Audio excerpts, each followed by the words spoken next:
Belagavi DCC ಬ್ಯಾಂಕ್ನಲ್ಲಿ ಯಾವ ರೀತಿಯಾಗಿ ಪ್ರತಿಷ್ಠೆ ಅನ್ನುವಂಥದ್ದು ಮೇಳೈಸಿತ್ತು ಎಲ್ರಿಗೂ ಗೊತ್ತಿರುವಂಥದ್ದು. ದೊಡ್ಡ ಮಟ್ಟದ ಒಳ್ಳೆ ರಾಜ್ಯದ ವಿಧಾನಸಭೆ ಎಲೆಕ್ಷನ್ ರೀತಿಯಲ್ಲಿ ಆ ಜಿಲ್ಲೆಯಲ್ಲಿ ಡಿಸಿಸಿ ಬ್ಯಾಂಕ್ ಎಲೆಕ್ಷನ್ ನಡೀತು.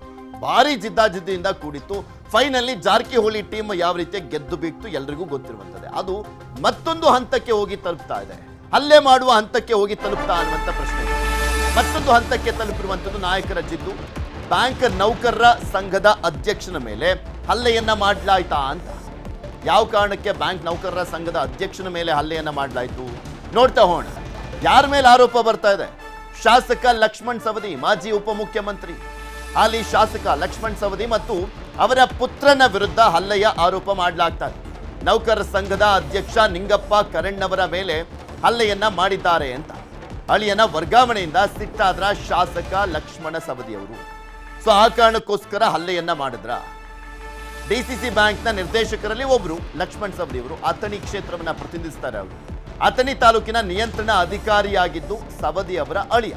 25 ವರ್ಷಗಳಿಂದ ಟಿಸಿಒ ಆಗಿ ಶಂಕರ ನಂದೀಶ್ವರ ಅವರು ಕೆಲಸವನ್ನ ಮಾಡ್ತಾ ಇದ್ದಾರೆ. ಇತ್ತೀಚೆಗೆ ಡಿಸಿಸಿ ಬ್ಯಾಂಕ್ನಲ್ಲಿ ಜಾರಕಿಹೊಳಿ ಟೀಮ್ ಗೆದ್ದಿತ್ತು. ಅಲ್ಲಿ ಹೊಸ ಆಡಳಿತ ಮಂಡಳಿ ಬ್ಯಾಂಕ್ನಲ್ಲಿ ಬಂದಂತ ಹಿನ್ನೆಲೆಯಲ್ಲಿ ಬದಲಾವಣೆಯನ್ನ ತಂದಿತ್ತು.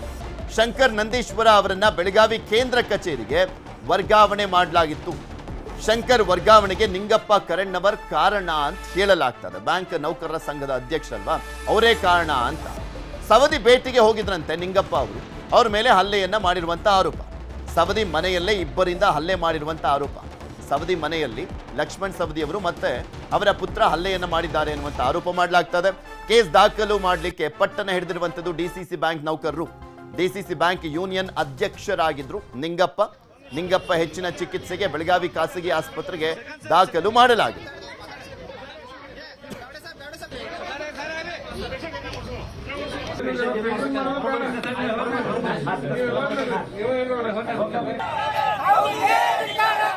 ಸರ್, ಮುಂಜಾನೆ ನಮ್ಮ ಫ್ರೆಂಡ್ ಮನೆಗೆ ಅವ್ರು ಬೆಂಬಲಿಗರು ಹೋಗಿ ದಬ್ಬಾಳಿಕೆ ಮಾಡ್ರಂತ್ರಿ.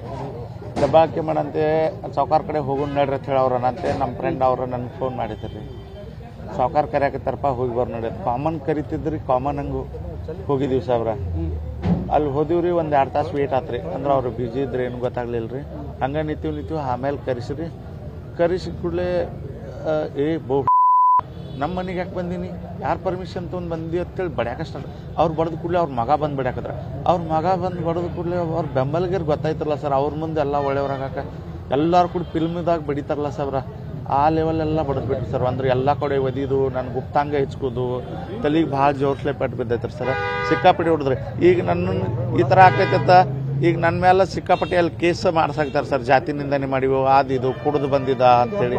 ಸರ್, ನಾ ಯಾವತ್ತೂ ಕುಡಿಯಾಗಿಲ್ಲ ಸರ್. ನೀವು ಯಾವಾಗಲೂ ನನ್ನ ಬ್ಲಡ್ ಚೆಕ್ ಮಾಡ್ಬೋದು ಸರ್. ಅವರು ಯಾಕೆ ನಮ್ಮ ಮೇಲೆ ವೈಯಕ್ತಿಕ ಸುಟ್ಟು ಇಟ್ಕೊಂಡು ಈ ಥರ ಬಡಿಸಿರು ನಮ್ಗೇನು ಗೊತ್ತಾಗಲಿಲ್ಲ ಸರ್. ಸರ್, ಅವ್ರದ್ದು ಏನು ಡಿಸಿಸಿ ಬ್ಯಾಂಕ್ ನೌಕರು ಚೆಕ್ ಮೊನ್ನೆ ಅವ್ರು ಹಳ್ಯಾನ್ ಟ್ರಾನ್ಸ್ಫರ್ ಆಯ್ತು ಸರ್. ಇಲ್ಲಿ 27 ವರ್ಷ ಆಯ್ತು ಒಂದೇ ಕಡೆ ಕೆಲಸ ಮಾಡಾಕ್ತಿರಿ ಸರ್.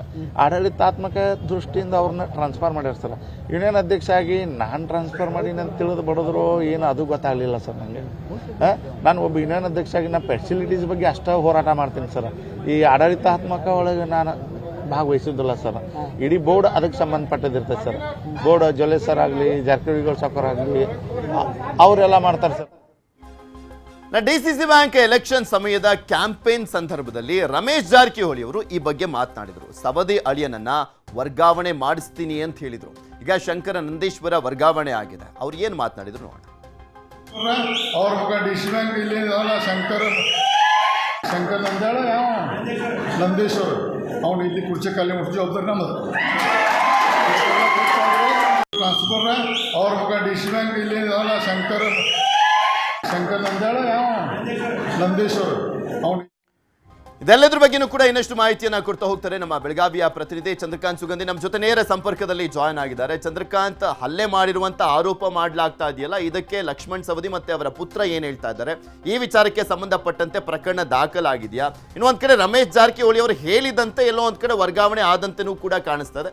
ಇದೊಂಥರ ಡಿಸಿಸಿ ಬ್ಯಾಂಕ್ ಅಧ್ಯಕ್ಷ ಪ್ರತಿಷ್ಠೆ ಮುಂದುವರೆದು ಯಾವ ರೀತಿಯ ಗಲಾಟೆ ಮತ್ತಷ್ಟು ಕಂಟಿನ್ಯೂ ಆಗ್ತಾ ಇದೆ ಅಂತ. ಪೃಥ್ವಿರಾಜ್, ಬೆಳಗಾವಿ ಡಿಸಿಸಿ ಬ್ಯಾಂಕ್ ಚುನಾವಣೆ ಪ್ರತಿಷ್ಠೆಯ ಕಣವಾಗಿ ಮಾರ್ಪಟ್ಟಿರ್ತಕ್ಕಂಥದ್ದು. ಅದರ ಮುಂದುವರಿದ ಭಾಗವಾಗಿ ಈಗ ಅನೇಕ ಘಟನೆಗಳು ಬೆಳಗಾವಿ ಜಿಲ್ಲೆಯಾದ್ಯಂತ ನಡೆದಿರ್ತಕ್ಕಂಥದ್ದು. ನಿನ್ನೆ ಕೂಡ ಏನು ಅಥಣಿ ಪಟ್ಟಣದಲ್ಲಿ ಏನು ಡಿಸಿಸಿ ಬ್ಯಾಂಕ್ ನೌಕರರ ಸಂಘದ ಅಧ್ಯಕ್ಷ ನಿಂಗಪ್ಪ ಕರೇನವರ ಮೇಲೆ ಹಲ್ಲೆ ಮಾಡಿರ್ತಕ್ಕಂಥದ್ದು. ಗಂಭೀರವಾಗಿ ಗಾಯಗೊಂಡಂತ ನಿಂಗಪ್ಪ ಅವರನ್ನ ಈಗ ಬೆಳಗಾವಿಯ ಖಾಸಗಿ ಆಸ್ಪತ್ರೆಗೆ ಅವರನ್ನ ದಾಖಲು ಮಾಡಲಾಗಿದೆ. ಈ ಒಂದು ಹಲ್ಲೆ ಆರೋಪವನ್ನ ಮಾಜಿ ಡಿಸಿಎಂ ಲಕ್ಷ್ಮಣ್ ಸವದಿ ಮೇಲೆ ಈಗ ಹೊರಿಸಲಾಗ್ತಕ್ಕಂಥದ್ದು. ಲಕ್ಷ್ಮಣ್ ಸವದಿ ಅವರು ಕೂಡ ನಿನ್ನೆ ಪ್ರತಿಕ್ರಿಯೆಯನ್ನು ಕೊಟ್ಟು ನಾನು ಯಾವುದೇ ಕಾರಣಕ್ಕೂ ಹಲ್ಲೆ ಮಾಡಿಲ್ಲ ಅಂತ ಹೇಳಿ ಸ್ಪಷ್ಟನೆ ಕೊಟ್ಟರು ಕೂಡ ಲಕ್ಷ್ಮಣ್ ಸವದಿ ಅವರ ವಿರುದ್ಧ ಕೇಸ್ ದಾಖಲಾಗಲೇಬೇಕು ಅಂತೇಳಿ ನಿನ್ನೆ ಇಡೀ ಡಿಸಿಸಿ ಬ್ಯಾಂಕ್ ನೌಕರರು ಅಥಣಿಯಲ್ಲಿ ಬೃಹತ್ ಪ್ರತಿಭಟನೆಯನ್ನು ಮಾಡಿದ್ದಾರೆ. ಇವತ್ತು ಎಫ್ಐಆರ್ ದಾಖಲಾಗುವಂತಹ ಸಾಧ್ಯತೆ ಇರತಕ್ಕಂಥದ್ದು. ಏನು ಶಂಕರ್ ನಂದೀಶ್ವರ್ ಅವರ ವರ್ಗಾವಣೆ ಇದಕ್ಕೆ ಕಾರಣ ಅಂತಕ್ಕಂಥ ಏನು ಅನುಮಾನಗಳು ವ್ಯಕ್ತವಾಗಿದೆ. ಯಾಕಂದ್ರೆ ಶಂಕರ್ ನಂದೀಶ್ವರ್ ಲಕ್ಷ್ಮಣ್ ಸವದಿ ಅವರ ಅಳಿಯ ಕಳೆದ 27 ವರ್ಷಗಳಿಂದಲೂ ಏನು ಅಥಣಿ ತಾಲೂಕು ಅಧಿಕಾರಿಯಾಗಿ ಅವರು ಕೆಲಸವನ್ನ ಮಾಡ್ತಿದ್ರು ಮತ್ತು ಚುನಾವಣೆ ಡಿಸಿಸಿ ಬ್ಯಾಂಕ್ ಚುನಾವಣೆ ಸಂದರ್ಭದಲ್ಲೂ ಕೂಡ ರಮೇಶ್ ಜಾರಕಿಹೊಳಿ ನಂದೀಶ್ವರ್ ಅವರ ಇಲ್ಲಿಂದ ಟ್ರಾನ್ಸ್ಫರ್ ಮಾಡಿಸೇ ಮಾಡ್ತೀವಿ ಅಂತ ಹೇಳಿ ಒಂದು ಶಪಥವನ್ನು ಕೂಡ ಮಾಡಿರ್ತಕ್ಕಂಥದ್ದು. ಎಲ್ಲದರ ಭಾಗವಾಗಿ ಮತ್ತು ಏನು ಆಡಳಿತಾತ್ಮಕ ದೃಷ್ಟಿಯಿಂದ 6 ಜನರನ್ನ ವರ್ಗಾವಣೆ ಮಾಡಲಾಗಿತ್ತು. ಆ 6 ಜನರ ಪೈಕಿ ಏನು ಶಂಕರ್ ನಂದೀಶ್ವರ್ ಹೆಸರು ಕೂಡ ಇರತಕ್ಕಂಥದ್ದು. ಶಂಕರ್ ನಂದೀಶ್ವರ್ ಜಾಗಕ್ಕೆ ಅರ್ಜುನ್ ಖಾನಾಪುರ್ ಅಂತಕ್ಕಂಥ ಮತ್ತೊಬ್ಬ ಅಧಿಕಾರಿಯನ್ನ ಏನು ಅಥಣಿಗೆ ನೇಮಕ ಮಾಡಲಾಗಿತ್ತು. ಈ ಎಲ್ಲಾ ಪ್ರಕ್ರಿಯೆಗಳು ಡಿಸೆಂಬರ್ 19ರಂದು ನಡೆದಿದ್ದು. ನಿನ್ನೆ ಈ ಒಂದು ನಿಂಗಪ್ಪ ಏನು ಅಧಿಕಾರಿ ನಿಂಗಪ್ಪ ನೌಕರ ಸಂಘದ ಅಧ್ಯಕ್ಷ ಈತ ಏನು ಲಕ್ಷ್ಮಣ್ ಸವದಿ ಅವರನ್ನ ಭೇಟಿಗೆ ಹೋಗಿರ್ತಾನೆ. ಆ ಸಂದರ್ಭದಲ್ಲಿ ಒಂದು ಹಲ್ಲೆ ಆಗಿದೆ ಅಂತಕ್ಕಂಥ ಆರೋಪಗಳಿವೆ. ಇನ್ನು ಹಲ್ಲೆ ಆದಂತಹ ವ್ಯಕ್ತಿಗೆ ಚಿಕಿತ್ಸೆಯನ್ನ ಕೊಡಿಸೋದು ಬಿಟ್ಟು ಆತ ಮದ್ಯಪಾನ ಮಾಡಿದಾನ ಇಲ್ವಾ ಅನ್ನೋದ್ರ ಬಗ್ಗೆ ತನಿಖೆಗೂ ಕೂಡ ಏನು ಅಥಣಿ ಪೊಲೀಸರು ಮುಂದಾಗಿರ್ತಕ್ಕಂಥದ್ದು ಸಾಕಷ್ಟು ಅನುಮಾನಕ್ಕೆ ಕಾರಣವಾಗಿದೆ. ಇಲ್ಲಿ ಪ್ರಭಾವಿಗಳ ಕೈವಾಡವಿದೆಯಾ ಅಂತಕ್ಕಂಥ ಅನುಮಾನಗಳು ಸದ್ಯ ವ್ಯಕ್ತವಾಗಿರ್ತಕ್ಕಂಥ. ಯಾಕಂದ್ರೆ ಗಾಯಗೊಂಡ ವ್ಯಕ್ತಿಯನ್ನ ಮೊದಲು ಚಿಕಿತ್ಸೆ ಕೊಡಬೇಕು, ಬಳಿಕ ಆತನ ದೂರನ್ನ ಕೂಡ ಸ್ವೀಕಾರ ಮಾಡಬೇಕು. ಆದ್ರೆ ಆತ ಕೊಟ್ಟ ದೂರು ಇದುವರೆಗೂ ಕೂಡ ಸ್ವೀಕಾರವಾಗಿಲ್ಲ. ಬದಲಾಗಿ ಆತ ಕುಡಿದು ಬಂದಿದ್ದ ಅನ್ನೋದ್ರ ಬಗ್ಗೆಯೂ ಕೂಡ ತನಿಖೆಗೆ ಪೊಲೀಸರು ಮುಂದಾಗಿರ್ತಕ್ಕಂಥದ್ದು. ಬೆಳಗಾವಿ ಪೊಲೀಸರ ನಡೆಯುವ ಬಗ್ಗೆ ಸಾಕಷ್ಟು ಅನುಮಾನಗಳು ವ್ಯಕ್ತವಾಗಿವೆ. ಮತ್ತೊಂದು ಕಡೆ ಕುರುಬ ಸಮುದಾಯ ಅಥಣಿ ತಾಲೂಕಿನ ಕುರುಬ ಸಮುದಾಯ ಸಾಕಷ್ಟು ಲಕ್ಷ್ಮಣ್ ಸವದಿ ವಿರುದ್ಧ ಆಕ್ರೋಶವನ್ನ ವ್ಯಕ್ತಪಡಿಸ್ತಾ ಇದೆ. ಇದು ಮುಂದಿನ ಹಂತದಲ್ಲಿ ಜಾತಿ ಸ್ವರೂಪವನ್ನು ಕೂಡ ಪಡೆಯುವಂತಹ ಸಾಧ್ಯತೆ ಇದೆ. ಈ ಹಿನ್ನೆಲೆಯಲ್ಲಿ ಬೆಳಗಾವಿ ಪೊಲೀಸರು ಎಫ್ಐಆರ್ ದಾಖಲು ಮಾಡಬೇಕು ಅಂತಕ್ಕಂಥದ್ದು ಈಗ ನೌಕರರ ಆಗ್ರಹವಾಗಿದೆ. ಮತ್ತೊಂದು ಕಡೆ ಏನು ಬೆಳಗಾವಿಯ ಖಾಸಗಿ ಆಸ್ಪತ್ರೆಗೆ ಬೆಳಗಾವಿ ಡಿಸಿಸಿ ಬ್ಯಾಂಕ್ ಅಧ್ಯಕ್ಷ ಅಣ್ಣಾಸಾಬ್ ಜೊಲ್ಲೆ ಭೇಟಿ ಕೊಟ್ಟು ಆರೋಗ್ಯವನ್ನ ವಿಚಾರಣೆ ಮಾಡಿದ್ದಾರೆ. ಕೇವಲ ನಿಂಗಪ್ಪ ಅಲ್ಲದೆ ಇನ್ನು 3 ಜನರ ಮೇಲೂ ಕೂಡ ಹಲ್ಲೆ ಆಗಿರ್ತಕ್ಕಂಥದ್ದು. ಜನಪ್ರತಿನಿಧಿಗಳ ಮೇಲೆ ಈಗ ಬಳ್ಳಾರಿ ಬಳಿಕ ಬೆಳಗಾವಿಯಲ್ಲಿ ಹಲ್ಲೆ ಆಗಿ ಹತ್ತತ್ರ ಸಾಕಷ್ಟು ಗಂಟೆಗಳಾಗ್ತಾ ಬಂತಲ್ಲ ಚಂದ್ರಕಾಂತ್. ಇದುವರೆಗೂ ಮಾಜಿ ಉಪಮುಖ್ಯಮಂತ್ರಿಗಳು ಜವಾಬ್ದಾರಿಯುತ ಸ್ಥಾನದಲ್ಲಿರುವಂತಹ ಶಾಸಕರಾಗಿರುವಂತಹ ಲಕ್ಷ್ಮಣ್ ಸವದಿ ಅವರ ಪ್ರತಿಕ್ರಿಯೆನೇ ಬಂದಿಲ್ವಾ ಹಲ್ಲೆ ವಿಚಾರದ ಬಗ್ಗೆ? ಈಗ ಇಷ್ಟು ದೊಡ್ಡ ಆರೋಪ ಮಾಡಲಾಗ್ತಾ ಇದೆಯಲ್ಲ. ಪೃಥ್ವಿರಾಜ್ ಮಾಜಿ ಡಿಸಿಎಂ ಲಕ್ಷ್ಮಣ್ ಸವದಿ ಅವರು ನಿನ್ನೆ ಒಂದು ಸ್ಪಷ್ಟನೆಯನ್ನು ಕೊಟ್ಟಿರ್ತಕ್ಕಂಥದ್ದು. ನನ್ನ ಮನೆ ಒಳಗಡೆ ಇದು ಘಟನೆ ಆಗಿಲ್ಲ, ಹೊರಗಡೆ ಏನಾಗಿದೆ ಅನ್ನೋದ್ರ ಬಗ್ಗೆ ನನಗೆ ಗೊತ್ತಿಲ್ಲ ಅಂತಕ್ಕಂಥ ಮಾಹಿತಿಯನ್ನು ಕೊಟ್ಟಿದ್ದಾರೆ. ಮತ್ತು ಬೆಂಬಲಿಗರ ನಡುವೆ ಅವ್ರ ನಡುವೆ ಏನಾದರೂ ಗಲಾಟೆ ಆಗಿದೆಯಾ ಅನ್ನೋ ಬಗ್ಗೆ ನನಗೆ ಮಾಹಿತಿ ಇಲ್ಲ ಅಂತಕ್ಕಂಥದ್ದು. ಮತ್ತೊಂದು ಕಡೆ ಏನೋ ಈಗ ಅವ್ರ ವಿರುದ್ಧ ಆರೋಪ ಮಾಡೋರು ಏನ್ ಹೇಳ್ತಾರೆ ಅಂದ್ರೆ ಸಿಸಿಟಿವಿ ದೃಶ್ಯಗಳನ್ನು ತೆಗೆಸಿ ಅಲ್ಲೆಲ್ಲವೂ ಕೂಡ ಗೊತ್ತಾಗುತ್ತೆ. ಲಕ್ಷ್ಮಣ್ ಸವದಿ ಅವರ ಮನೆಯಲ್ಲಿರ್ತಕ್ಕಂಥ ಸಿಸಿಟಿವಿ ಆಗಿರ್ಬೋದು ಮತ್ತು ಅವರ ಮನೆಯ ಮುಂಭಾಗದ ಸಿಸಿಟಿವಿಗಳನ್ನ ದೃಶ್ಯವನ್ನ ಸಂಗ್ರಹಿಸಿ ಗೊತ್ತಾಗುತ್ತೆ ಅಂತ. ಆದ್ರೆ ಪೊಲೀಸರು ನಿಷ್ಪಕ್ಷಪಾತವಾಗಿ ಇಲ್ಲಿ ಕೆಲಸ ಮಾಡ್ತಾರ ಅನ್ನೋದ್ರ ಬಗ್ಗೆ ಅನುಮಾನ ವ್ಯಕ್ತವಾಗಿದೆ. ಯಾಕಂದ್ರೆ ಘಟನೆ ನಡೆದು 10-20 ಗಂಟೆ ನಡೆದರೂ ಕೂಡ ಇದುವರೆಗೂ ಒಂದು ಎಫ್ಐಆರ್ ಈ ಒಂದು ಪ್ರಕರಣ ಸಂಬಂಧಪಟ್ಟಂತೆ ದಾಖಲಾಗಿಲ್ಲ. ಪೃಥ್ವಿರಾಜ್, ಓಕೆ, ಧನ್ಯವಾದ ಚಂದ್ರಕಾಂತ್ ಸುಗದಿ.